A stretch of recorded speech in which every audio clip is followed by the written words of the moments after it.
In the autumn of 2021, a company most Americans had never heard of missed a single interest payment. That payment was worth $83 million. Within months, the default would cascade into the largest corporate debt crisis in human history, $300 billion in liabilities, larger than the gross domestic product of Finland or Portugal.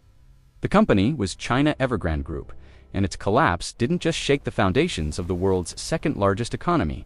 It revealed a truth that Beijing had spent decades trying to conceal.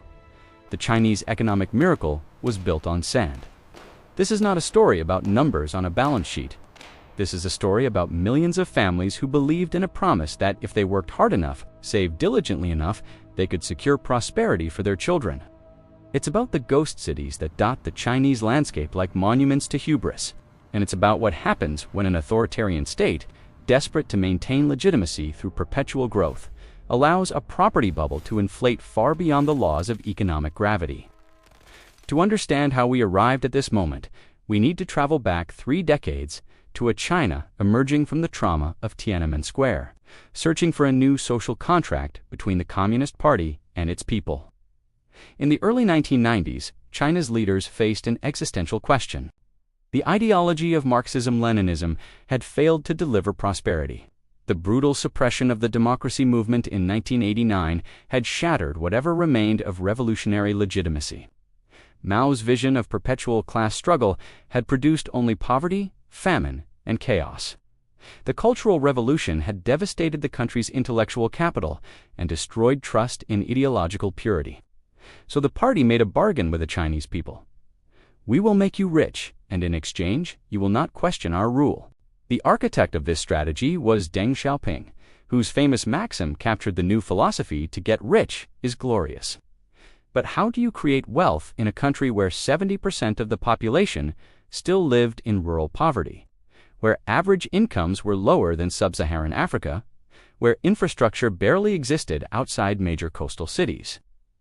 The answer, Chinese policymakers decided, was concrete and steel.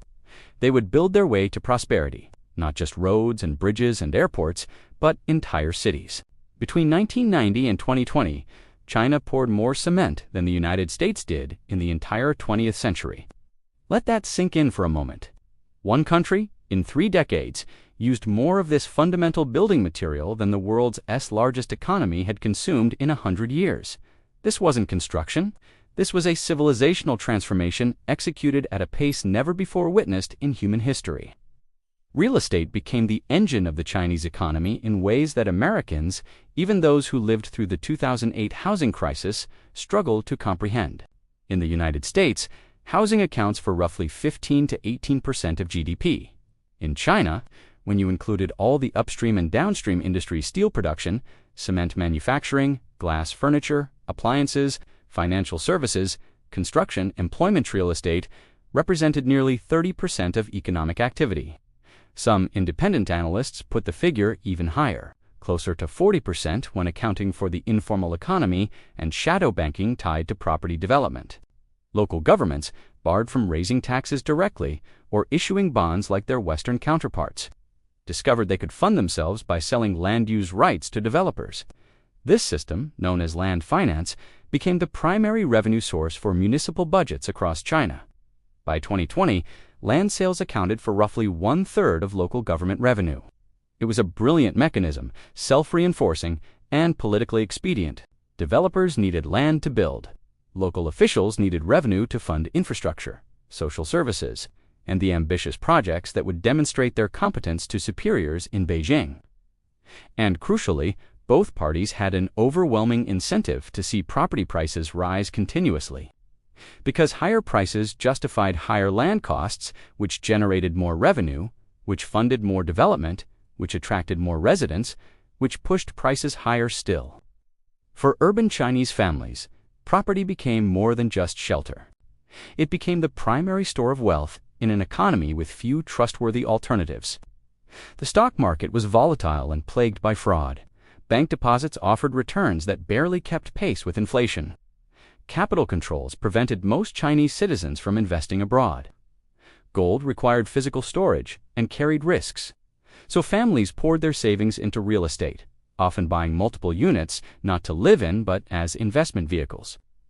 Property became a dowry requirement for marriage. Young men without an apartment found themselves unmarriageable.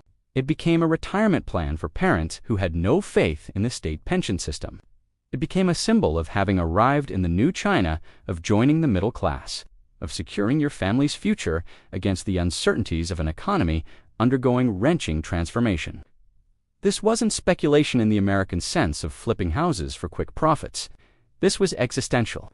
Average Chinese families would save for years, often decades, to accumulate the down payment for an apartment. They would sacrifice vacations, healthcare, education for their children, anything to buy property. And critically, they would often purchase units before they were built, handing over their life savings to developers for apartments that existed only as architectural renderings and promises. This practice, known as pre-sales, became standard in China. Buyers would pay 70, 80, even 90% of the purchase price years before construction was complete, trusting that developers would finish the work and that prices would continue rising forever. Enter Evergrande. Founded in 1996 in Guangzhou by Su Jian, a former steel factory worker who would become one of China's richest men, Evergrande embodied the ambition and audacity of the era. Su's personal story resonated with the Chinese dream mythology. Born into poverty in rural Henan province, he had worked in a factory, studied at Wuhan University of Science and Technology, and scraped together enough money to start a small property company just as China's real estate boom was beginning. He understood instinctively that the path to wealth lay not in modest, sustainable growth, but in explosive expansion fueled by maximum leverage. Evergrande's strategy was simple and audacious. Borrow enormous sums of money from anyone willing to lend, buy land from local governments hungry for revenue, build residential towers at breakneck speed, prioritizing volume over quality, and use pre-sales from eager buyers to fund the next project. It was a model predicated on perpetual expansion, constant access to credit, and ever-rising property values. It was also, fundamentally, a Ponzi scheme dressed up as corporate strategy. Money from new buyers didn't just fund new projects. It was used to complete old projects that had run out of funding, to service debt payments that couldn't be covered by operating income, and to maintain the appearance of solvency that was necessary to continue borrowing. And for 2 decades, it worked spectacularly. Evergrande grew into a behemoth with more than 1,200 real estate projects across 280 cities. Think about that number. 280 cities. Most Americans can't name 20 Chinese cities. Evergrande was operating in more cities than most people knew existed in China.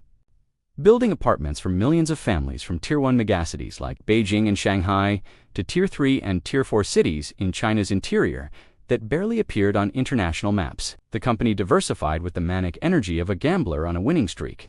It bought a soccer club, Guangzhou FC, and spent lavishly to attract international stars, winning multiple championships. It launched Evergrande Spring, a bottled water brand. It opened Evergrande Fairyland theme parks. It started an electric vehicle division, promising to revolutionize the automotive industry, despite having no expertise in car manufacturing. It ventured into pig farming, online sales, and healthcare. At its peak, in 2017, the company employed 200,000 people directly and, according to its own estimates, sustained 3.8 million jobs indirectly through its supply chain. Su Jian's personal wealth reached $43 billion, making him the richest person in China and one of the wealthiest individuals on Earth. But beneath the gleaming towers and promises of luxury living, beneath the corporate expansion and philanthropic gestures, something dangerous was metastasizing. Evergrande had borrowed from everywhere and everyone. It had taken loans from state-owned banks who couldn't refuse lending to such a large employer and politically connected company.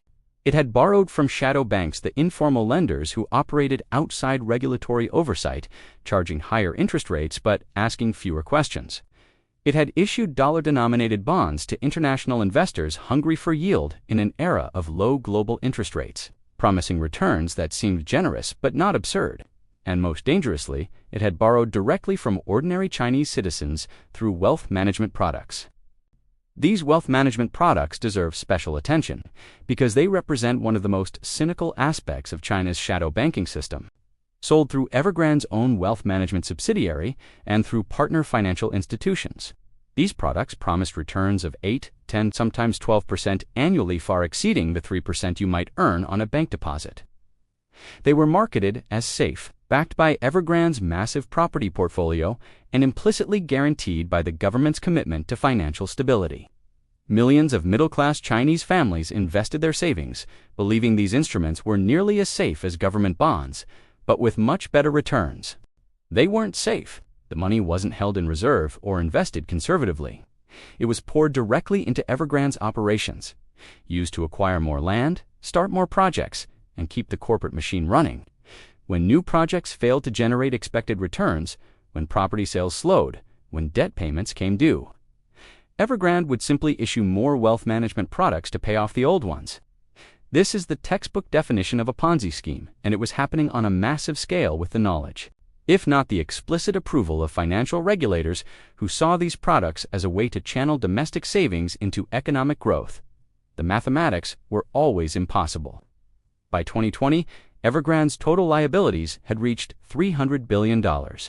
Its reported assets were nominally higher, suggesting solvency on paper, but these assets were overwhelmingly property land parcels, partially completed developments, and finished apartments that hadn't sold. The value of these assets depended entirely on the continued health of China's property market.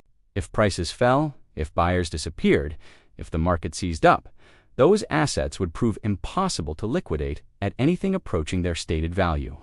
Evergrande was operationally insolvent, burning through cash far faster than it could generate revenue kept alive, only by the continued willingness of creditors to extend more rope and by the inertia of a system that couldn't imagine such a large company actually failing. Warning signs had been flashing for years. In 2018, a report by China's central bank identified Evergrande as one of the companies posing systemic risk to the financial system due to excessive leverage. In 2020, the company faced a liquidity crunch so severe that Su Guiyan personally wrote to the Guangdong provincial government begging for support, warning that without intervention, the company would collapse and trigger a financial crisis. The letter was leaked, creating panic among investors and suppliers. Evergrande survived that scare, but only by selling assets at fire sale prices, accepting humiliating terms from strategic investors, and promising regulators it would reduce its debt burden. Then Beijing changed the rules fundamentally. In August 2020, the government introduced what became known as the three red lines policy, a set of debt-to-asset ratios, debt-to-equity ratios, and cash-to short-term debt ratios that property developers could not cross. Companies that violated all three red lines would be barred from taking on any new debt. Those that violated two could increase debt by 5% annually. Those that violated one could increase debt by 10%, and those that violated none could increase debt by 15%. The intention was noble, and from a macroeconomic perspective, necessary. Chinese policymakers had watched the property sector balloon to dangerous proportions. They had seen household debt as a percentage of income reach levels that approached those in the United States before the 2008 crisis. They recognized that a property bubble was forming and that if it burst uncontrollably, the consequences could destabilize the entire financial system. The three red lines policy was meant to deleverage the sector gradually, to force developers to prioritize financial stability over reckless expansion, and to reduce systemic risk before a crisis became inevitable. But the policy had an unintended consequence that reveals a fundamental tension in China's economic model. It cut off the oxygen supply to companies like Evergrande that depended not on profitability, but on continuous access to credit. These companies weren't viable businesses in the traditional sense. They were Ponzi schemes that worked only as long as new money kept flowing in. The moment you restricted their ability to borrow, the moment you demanded they operate within sustainable debt limits, the entire model collapsed. Evergrande violated all three red lines. Its debt exceeded its assets. Its equity was minimal relative to its liabilities. Its cash was nowhere near sufficient to cover its short-term obligations. Under the new rules, it couldn't borrow another yuan. And without new borrowing, Evergrande couldn't complete projects, couldn't pay suppliers, couldn't service debt, couldn't maintain the illusion of solvency. The company began missing supplier payments in early 2021. Contractors who had built Evergrande's towers found themselves unpaid, facing bankruptcy themselves.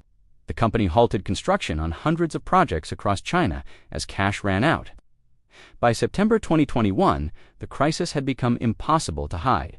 Evergrande missed interest payments on dollar-dominated bonds, triggering cross-default clauses that technically put all its debt in default simultaneously.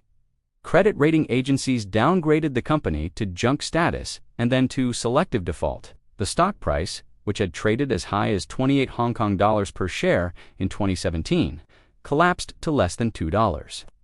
$80 billion in market value evaporated. International investors who had bought Evergrande bonds faced massive losses. The contagion spread rapidly to other highly leveraged developers. Country Garden, the largest developer by sales, saw its stock plunge. Shimo Group, Kaisa Group, Fantasia Holdings, one after another, developers began missing payments, defaulting on bonds, and admitting they couldn't meet their obligations. But the numbers, as staggering as they are, don't capture the human dimension of this catastrophe.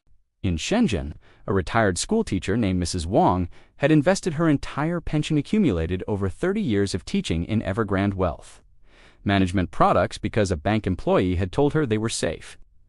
The returns were supposed to fund her medical care as she aged, to maintain her independence, to avoid becoming a burden on her daughter's family.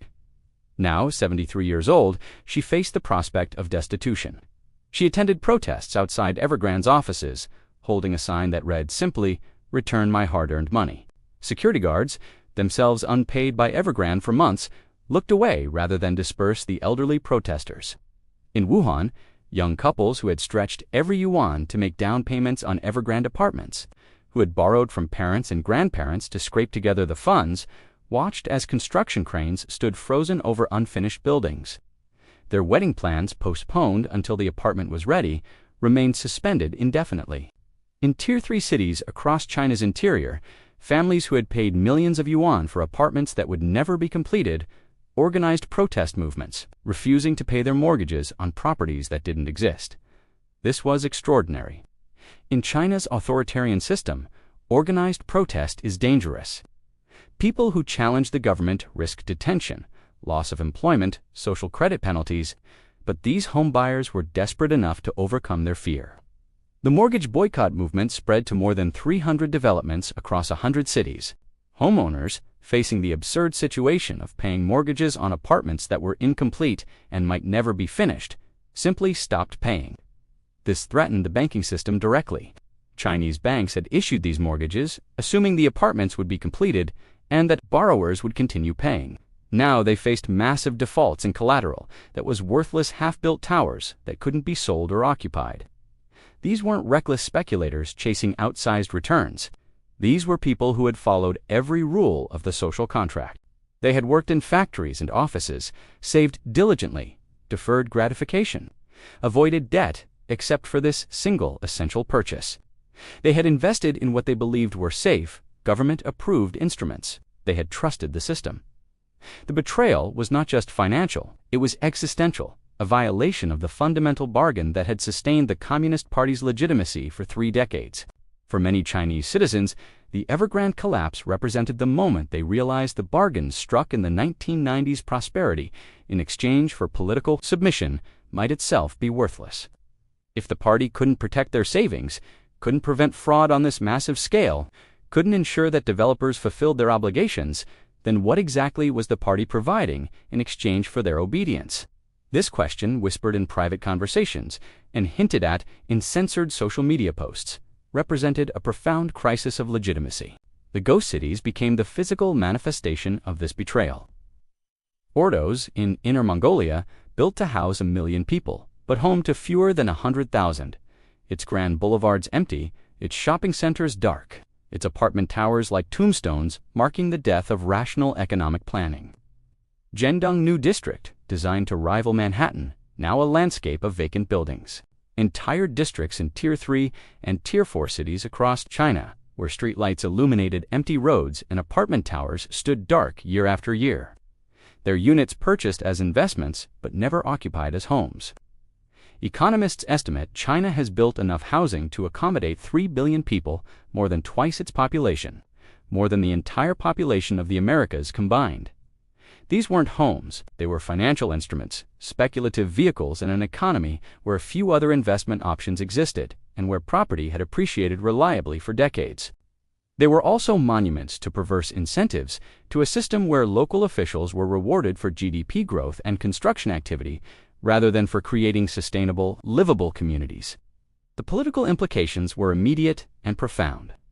The Chinese Communist Party derives its legitimacy not from democratic consent but from performance, the ability to deliver rising living standards, to provide stability, to make people's lives tangibly better year after year. For 40 years, that formula worked. China's economy grew at nearly double digits annually. Hundreds of millions were lifted from poverty. Cities modernized at dizzying speed. The party could point to concrete achievements and say, "This is why you should trust us. This is what we deliver. This is why our system works better than messy, chaotic democracy."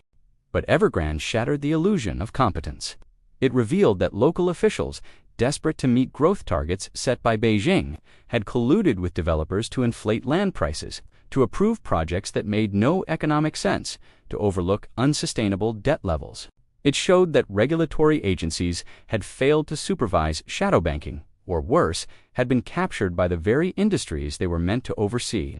It demonstrated that the party's vaunted ability to see around corners, to plan strategically, to prevent crises through superior governance, was largely fictional.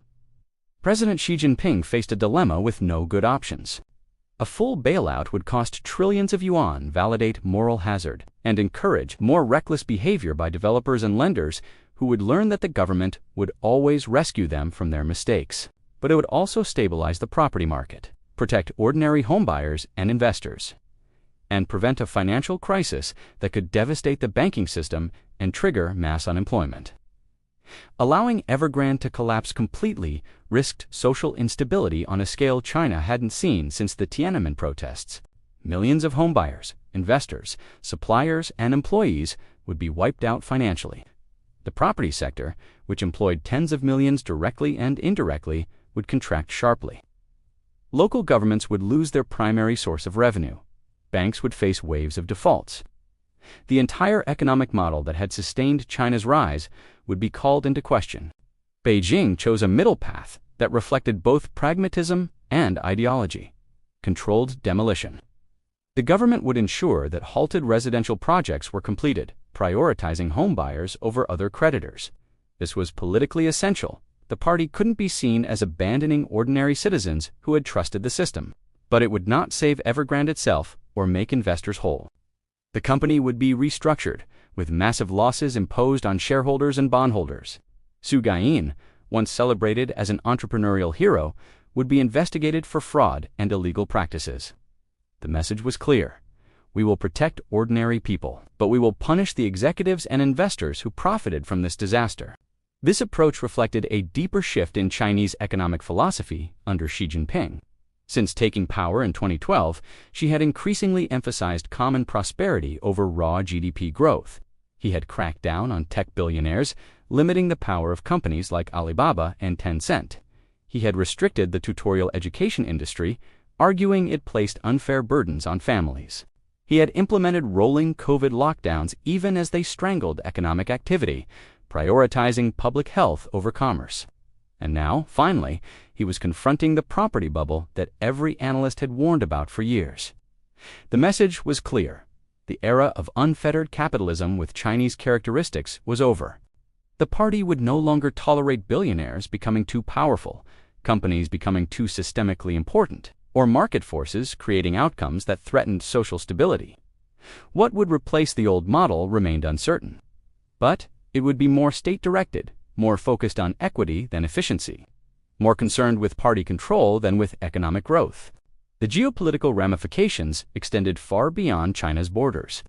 Evergrande's dollar-denominated bonds were held by investors' worldwide pension funds in Europe, managing retirement savings for millions of workers.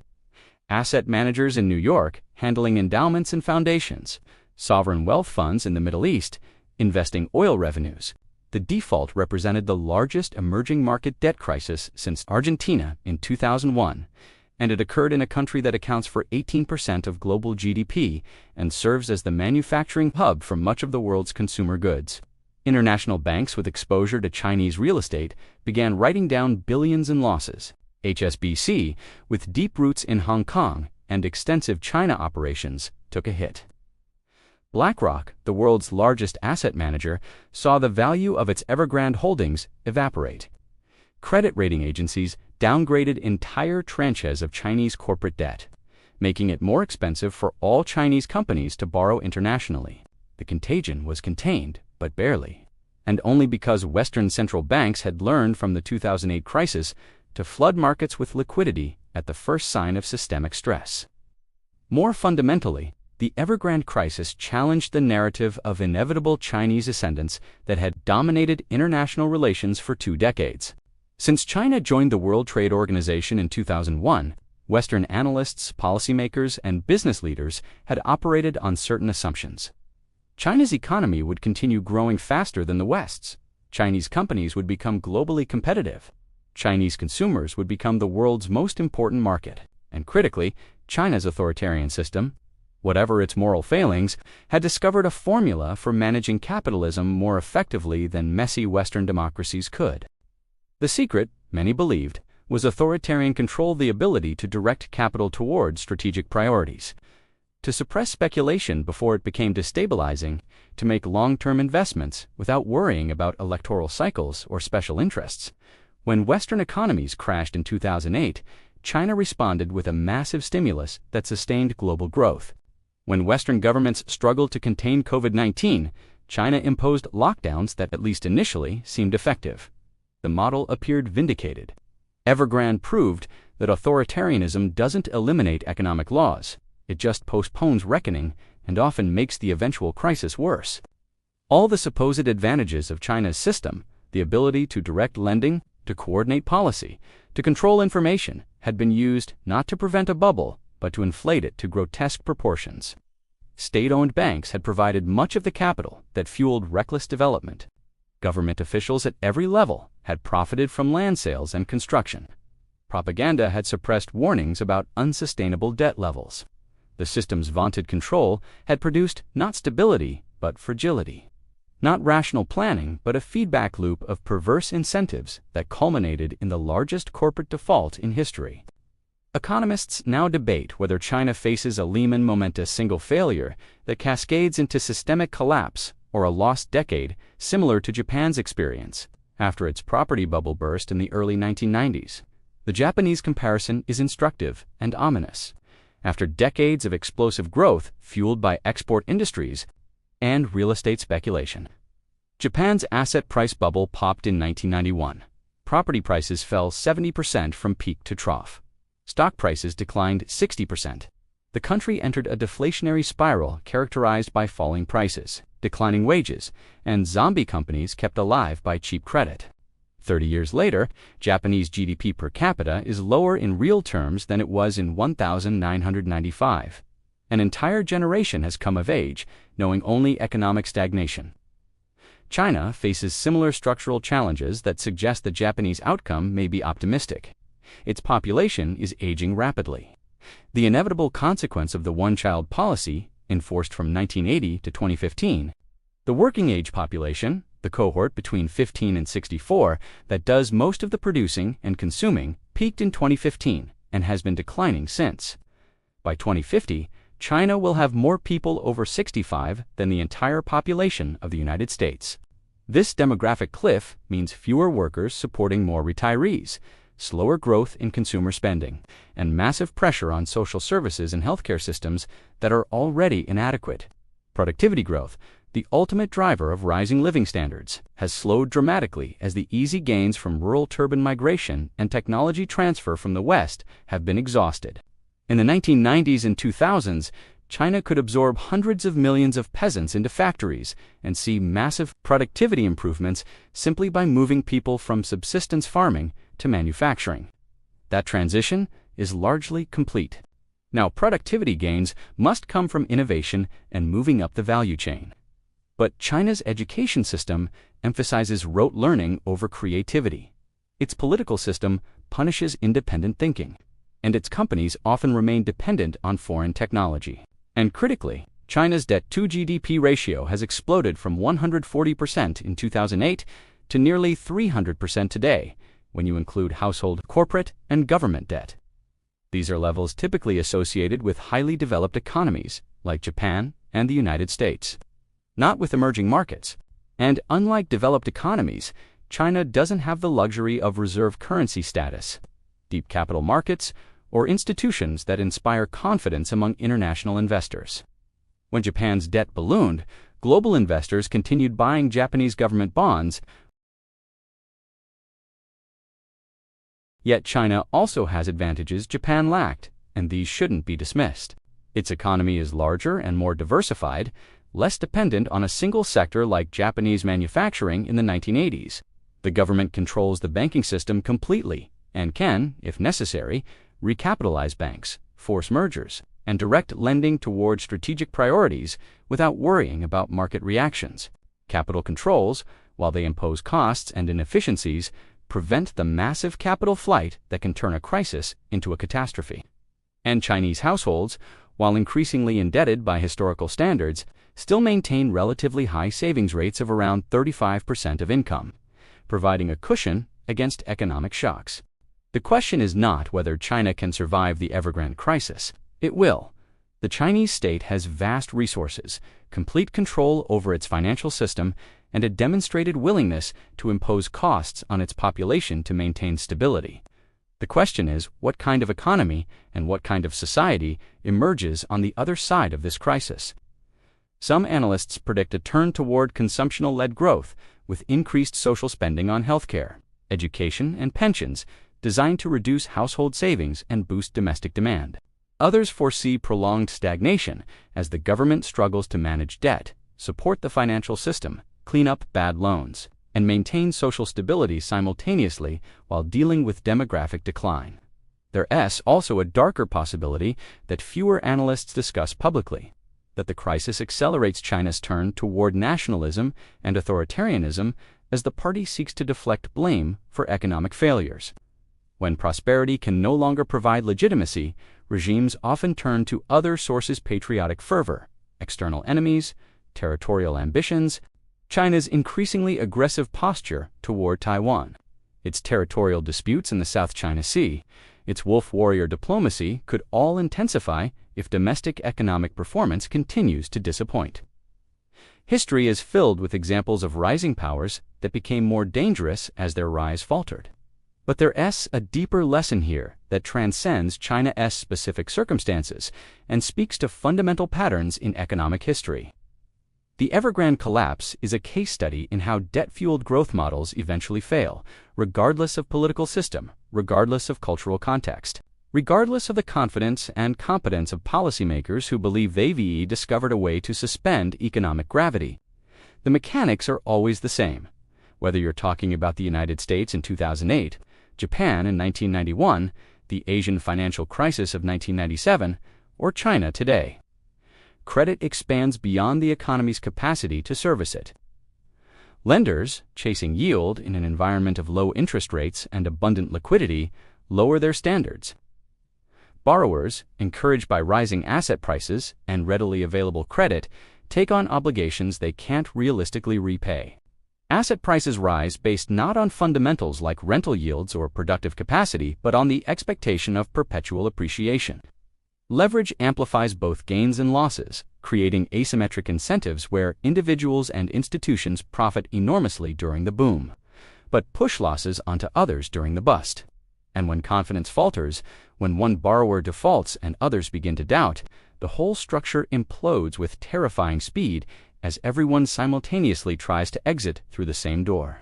We've seen this pattern before, not just in living memory, but throughout economic history. The Dutch tulip mania of 1637, the South Sea bubble of 1720, the railroad speculation of the 1840s, the Roaring Twenties boom that ended with the Great Depression.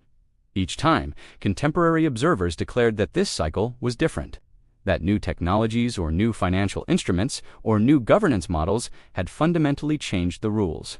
Each time, they were wrong. The details differ, but the fundamental dynamic: successive leverage, misallocated capital, regulatory failure, moral hazard, and eventual collapse remain constant, because they're rooted in immutable aspects of human psychology: greed, fear, herd behavior, and the eternal belief that this time is different. What makes the Evergrande crisis particularly significant is its scale and its location at the heart of the global economy. China is not a small emerging market like Thailand or Argentina that can experience a devastating crisis while the global economy continues largely unaffected. China is the world's factory, the largest trading partner for more than 120 countries. The primary source of demand for commodities from Australia to Brazil, the main engine of global GDP growth for the past 2 decades. When China sneezes, as the saying goes, the world catches a cold. And China isn't sneezing. It's struggling with a potentially chronic illness in its most important economic sector. The crisis also exposes the limitations of the development model that China has championed, and that many developing countries from Vietnam to Ethiopia have sought to emulate. The idea that authoritarian governments can engineer prosperity through top-down planning, state-directed investment, and infrastructure-led growth has always been seductive, especially to countries frustrated with the slow, contentious, often disappointing results of democratic capitalism. It promises development without the mesinzes of debate, growth without the inefficiency of markets, and stability without the chaos of free expression. Evergrande demonstrates the fatal flaw in this model: without independent institutions to constrain power, without market signals to allocate resources efficiently, without transparency to expose corruption and mismanagement, without accountability mechanisms to punish failure, errors accumulate beneath the surface until they become catastrophic. The apparent stability and control are illusions. The system doesn't prevent crises, it just hides them until they're too large to manage. For American observers, there's a temptation toward schadenfreude, toward satisfaction in watching a geopolitical rival stumble. But that satisfaction is dangerous and short-sighted when your own economy is deeply interconnected with the one in crisis. American companies from Apple to Boeing to General Motors generate substantial revenue in China. American consumers depend on Chinese manufacturing for everything from smartphones to furniture. American investors, through pension funds and mutual funds, hold Chinese assets. And perhaps most importantly, American policymakers should recognize that many of the forces that created China's property bubble, prolonged low interest rates, inadequate financial regulation, and relentless political pressure to maintain economic growth and rising asset prices exist in the United States as well. The parallels are uncomfortable and worth examining honestly. American housing prices, by measures like price-to-income ratios and price-to-rent ratios, have reached or exceeded the levels that prevailed at the peak of the 2006 bubble in many markets. Student debt has surpassed $1.7 trillion, with default rates rising and much of it unlikely to be repaid in full. Corporate debt has ballooned to record levels, with many companies borrowing not to invest in productive capacity or research and development, but to buy back stock and inflate executive compensation. The Federal Reserve, like the People's Bank of China, spent more than a decade suppressing interest rates and flooding markets with liquidity through quantitative easing, creating moral hazard and encouraging speculation across asset classes. We tell ourselves that our systems are different, that our institutions are stronger, that our economy is more resilient and adaptable. Maybe that's true. Democratic accountability, independent judiciary, free press, transparent regulation, these institutions do provide some protection against the kind of systematic policy failures that produced Evergrande. But institutions are only as strong as the political will to maintain them, and that will has been eroding. Financial regulations imposed after 2008 have been weakened. Regulatory agencies are understaffed and under-resourced. Political pressure to keep asset prices high and to avoid any economic pain that might cost elections has intensified. And the fundamental incentive structure that led to the 2008 crisis, privatized gains, socialized losses, remains largely unchanged. China thought it was different too. Chinese officials believed they had discovered a superior model of governance, that they could manage the contradictions of capitalism better than the chaotic West, that their 5-year plans and coordinated policy would prevent the boom-bust cycles that plague democratic market economies. They believed they could control information flows to prevent panics, direct credit allocation to prevent bubbles, and maintain growth indefinitely through infrastructure investment and export competitiveness. That hubris, that conviction in their own exceptionalism, allowed them to ignore warning signs for years. and to dismiss critics as either ignorant of Chinese conditions or maliciously hoping for China's failure. Hubris is universal, and economic gravity eventually reasserts itself everywhere. The laws of mathematics don't care about political systems. Debt compounds. Returns revert to means. Bubbles pop, and when they do, the human cost is borne not by the architects of failed policies, but by ordinary people who trusted the system. The Evergrande crisis is not over. As of early 2025, the restructuring process continues, with creditors fighting over the scraps of a company whose assets have proved worth far less than its debts. Hundreds of thousands of apartments remain unfinished, their completion dependent on government-brokered deals between local authorities, homebuyers, and whatever entities emerge from Evergrande's corporate corpse. Millions of investors have not been made whole and likely never will be. The property sector, which once drove a quarter of Chinese economic activity, remains deeply depressed, with sales volumes down sharply from peak levels and prices falling in most cities. Other developers have failed in Evergrande's wake. Country Garden, once the largest developer by sales volume, has defaulted on its debts. Shimo, Fantasia, Casa, Sunakta, list of zombie developers kept barely alive through state support grows longer. And the contagion has spread to local government financing vehicles, the entities that borrowed trillions to fund infrastructure projects. Many of these vehicles are insolvent, their debts secured by land that no one wants to buy. The full economic, social, and political consequences of this crisis will unfold over the next decade and possibly longer. But we already know enough to draw some conclusions. First, no amount of state control, no degree of authoritarian power, can override economic fundamentals indefinitely. You cannot build prosperity on ever-expanding debt that grows faster than the economy's capacity to service it. You cannot create real wealth by constructing cities that no one lives in and apartments that no one can afford. And you cannot maintain political legitimacy when the promises you make to your people work hard, save, trust the system, and you will prosper prove to be lies. Second, financial crises are not random events, not acts of nature that strike without warning. They are the predictable result of policy choices made by individuals with names and faces and interests.